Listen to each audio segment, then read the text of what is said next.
Bismillahirrahmanirrahim. Assalamualaikum warahmatullahi wabarakatuh. Innal hamdalillah nahmaduhu wa nasta'inuhu wa nastaghfiruh wa na'udzu billahi min shururi anfusina wa min sayyiati a'malina. May yahdihillahu fala mudilla lahu wa may yudlil fala hadiya lahu. Asyhadu an la ilaha illallah wahdahu la syarika lahu wa asyhadu anna Muhammadan 'abduhu wa rasuluhu la nabiyya ba'dah. Amma ba'd. Wallahu ta'ala fi kitabihil karim. A'udzu billahi minasyaitonir rajim. Ya ayyuhalladzina amanu athi'ullaha wa athi'ur rasul wa ulil amri minkum fa in tanaza'tum fi syai'in farudduhu ilallahi wa rasulihi in kuntum tu'minuna billahi wal yawmil akhir. Wa qala nabiyyu sallallahu alaihi wasallam, man ra'a minkum munkaran falyughayyirhu biyadihi fa illam yastati fa bil lisanihi fa illam yastati fa bil qalbihi wa dzalika dhaful iman. Shadaqallahul azim wa shadaqa rasul. Para pemirsa channel Banyumas Raya yang senantiasa dimuliakan Allah, selamat berjumpa kembali dalam channel kita. Pada menjelang sahur ini kami mencoba menyampaikan sebuah tema negara sebagai pelindung akidah dan syariah.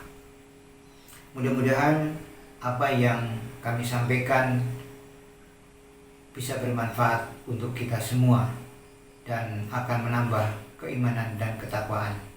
Apalagi sekarang kita sedang berada di bulan yang penuh berkah ini, yang mudah-mudahan dari Ramadan ke Ramadan kita senantiasa bertambah keimanan dan ketakwaan kita. Amin ya rabbal alamin. Salawat dan salam semoga senantiasa tercurahkan kepada uswah kita, junjungan kita, Nabiullah Muhammad sallallahu alaihi wasallam, yang dengan mengkaji ajaran-ajarannya mudah-mudahan kita kelak akan mendapatkan syafaatnya di yaumil kiamah. Amin ya rabbal alamin. Saudara-saudaraku yang dimuliakan Allah Subhanahu wa taala,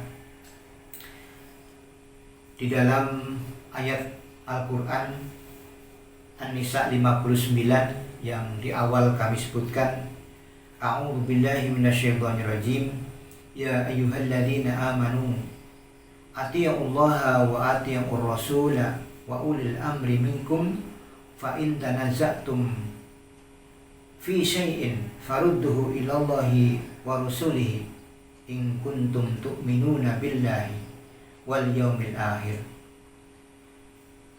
Yang kurang lebih artinya, wahai orang-orang yang beriman, taatlah kalian kepada Allah, Rasulnya, serta orang-orang yang menjadi pemimpin di antara kalian.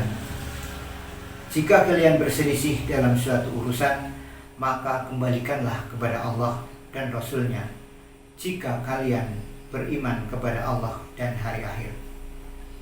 Saudara-saudaraku, di dalam ayat tersebut Allah memerintahkan kepada kita, kepada orang-orang yang beriman, supaya kita taat kepada Allah dan taat kepada Rasulnya. Di dalam ayat itu kata-kata ati'ullaha wa ati'ur rasul. Di awal kata disebutkan ati'ullaha, taatlah kepada Allah, wa ati'ur rasul, taatlah kepada Rasul. Sekali lagi diawali dengan kalimat ati'ullaha wa ati'ur rasul.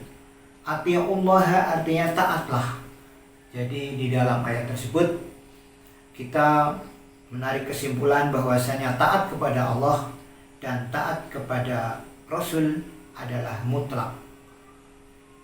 Sementara kemudian ayat berikutnya, kalimat berikutnya menyebutkan wa ulil amri minkum. Wa ulil amri minkum.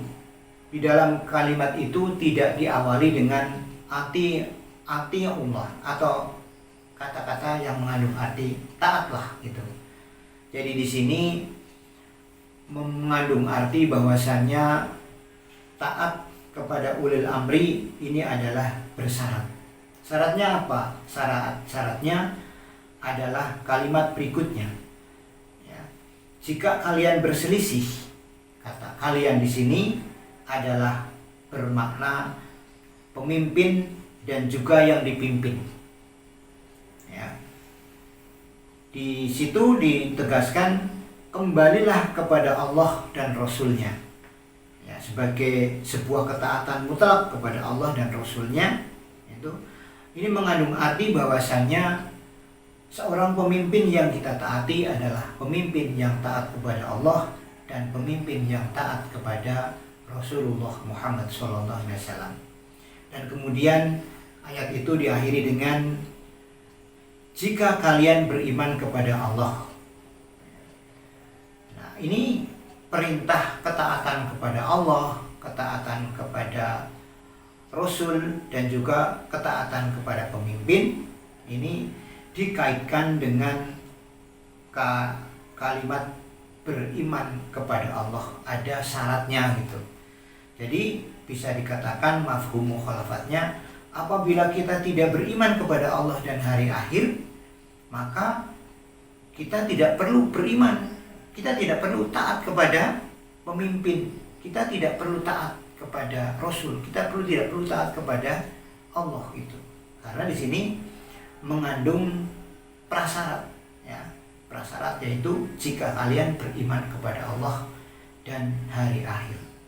Saudara-saudaraku, kalimat ini kemudian menjadi pijakan kami ingin membahas tema di awal, yaitu negara sebagai pelindung akidah dan syariah. Saudara-saudaraku, sebagaimana yang kita pahami bahwasanya Islam dengan negara menurut Imam Ghazali itu diibaratkan sebagai saudara kembar, ya. Ibarat saudara kembar artinya negara tanpa agama itu seperti perahu, ya, seperti bahtera yang tidak tahu arahnya kemana. Sementara agama tanpa negara itu seperti sesuatu yang tidak ada penjaganya.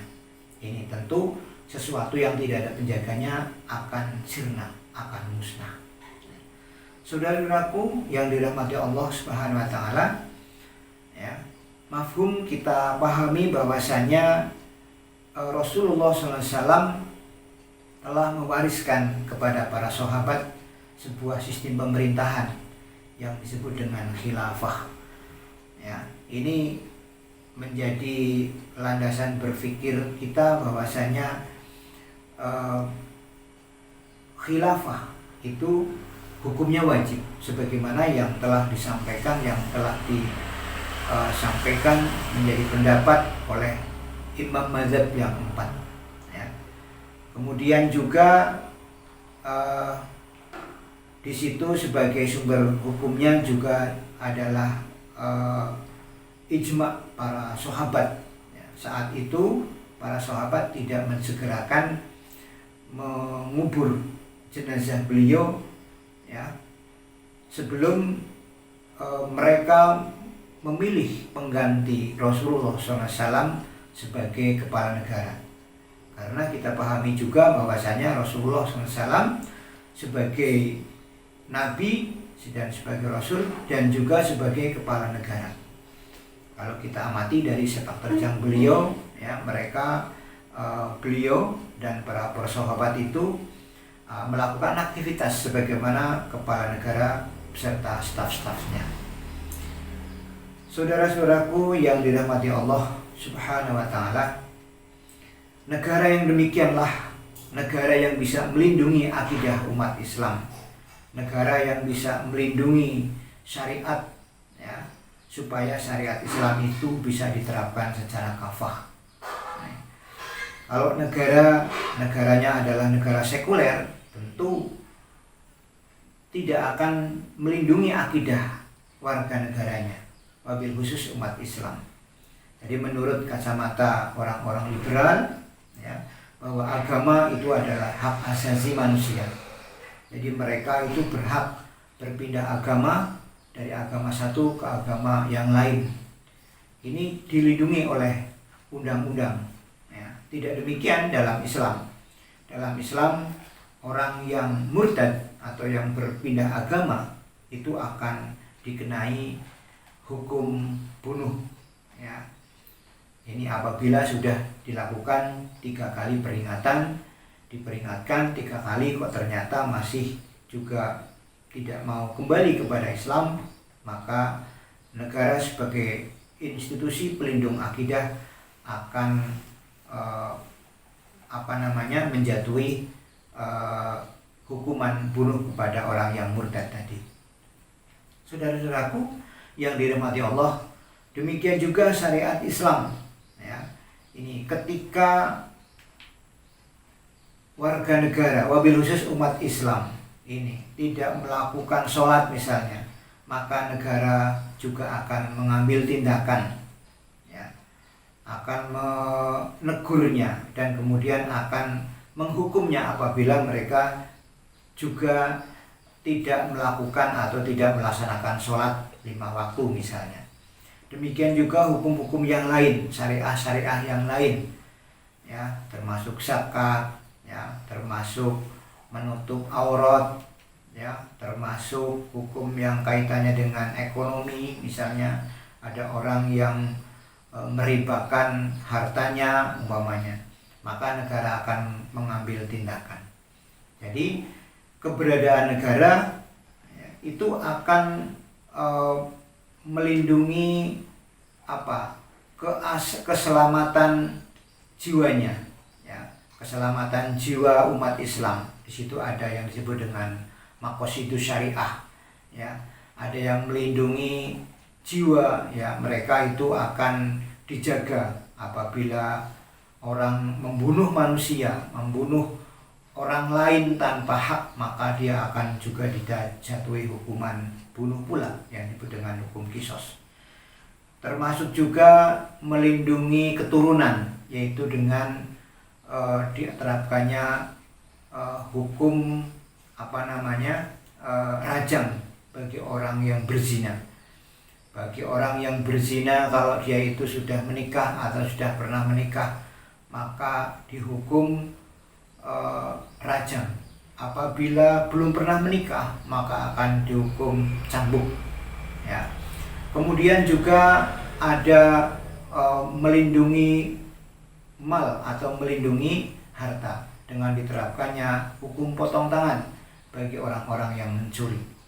Inilah diantaranya manfaat daripada penerapan syariat Islam, ya, di dalam negara yang disebut dengan negara khilafah. Nah, jadi ketika negara ini melindungi akidah dan syariah, itu nanti akan terjadilah masyarakat yang diharapkan oleh kita semua, masyarakat yang baldatun thayyibatun warubun ghafur. Nah, lantas bagaimana apabila dalam hal kekinian kita itu melihat kemungkaran, ya? Di dalam sebuah hadis Rasul SAW menyampaikan, man ra'a minkum mungkaron, barang siapa yang melihat kemungkaran, fal yuhayyirhu biyadihi, maka ubahlah dengan kedua tangannya.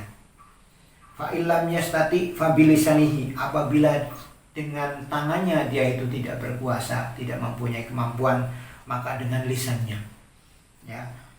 Fa illam yastati, apabila juga dengan tangannya tidak bisa, dengan lisannya juga dia itu tidak mampu, ya, maka dengan qalbihi, dengan hatinya.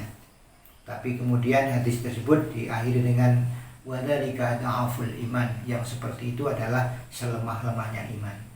Saudara-saudaraku yang dirahmati Allah Subhanahu wa taala, dalam hadis kaitannya ini kita sebagai kaum muslim, ya, ketika aturan-aturan Islam ini tidak diterapkan, kita paham sekali ini tentu banyak sekali kemaksiatan, banyak sekali kerusakan, ya, fasad. Ya. Maka kita harus mencegahnya dengan lisannya, karena kita tidak mempunyai kekuasaan misalnya. Ya. Karena yang mempunyai kekuasaan adalah negara dalam kapasitasnya sebagai institusi pelindung akidah dan syariah, itu akan melindungi, ya, kaum muslim dari berpindah agama, kaum muslim dari kemaksiatan misalnya. Ini negara itu sebagai pelindung yang sangat kuat, ya. Tetapi kita sebagai individu, kita bisanya hanya dengan lisan. Maka kemampuan kita dengan lisan, ya. Jadi apabila kita melihat kemungkaran, ya, kita tidak perlu menunggu negara khilafah tegak. Sekarang pun kita bisa, yaitu dengan lisan, ya, yaitu dengan lisan, dengan berdakwah amar ma'ruf nahi mungkar, ya. Inilah kekuatan kita hanya dengan lisan. Yang mempunyai kekuatan fisik atau dengan biyadih tadi adalah aparatur negara. Kita cukuplah apabila kita melihat kemaksiatan, ya, prostitusi misalnya, perjudian, ya, dan lain sebagainya, maka kita cukuplah melapor kepada aparat, nanti aparat itu akan menindak mereka. Saudara-saudaraku yang dirahmati Allah SWT, kira-kira bagaimana apabila aparat itu dilapori akan adanya kemaksiatan itu?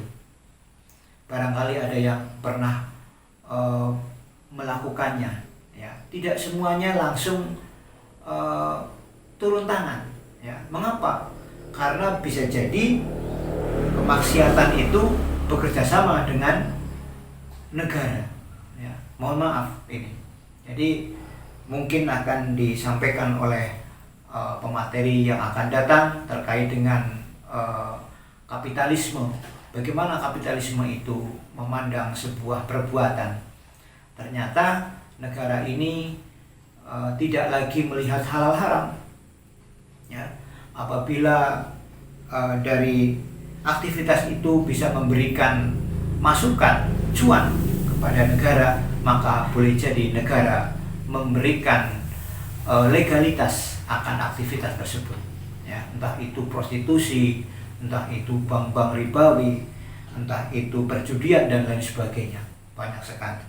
Ya, inilah saudara-saudaraku pentingnya kita berjuang untuk menegakkan institusi tersebut, negara sebagai negara, yaitu negara sebagai pelindung akidah dan syariah umat Islam.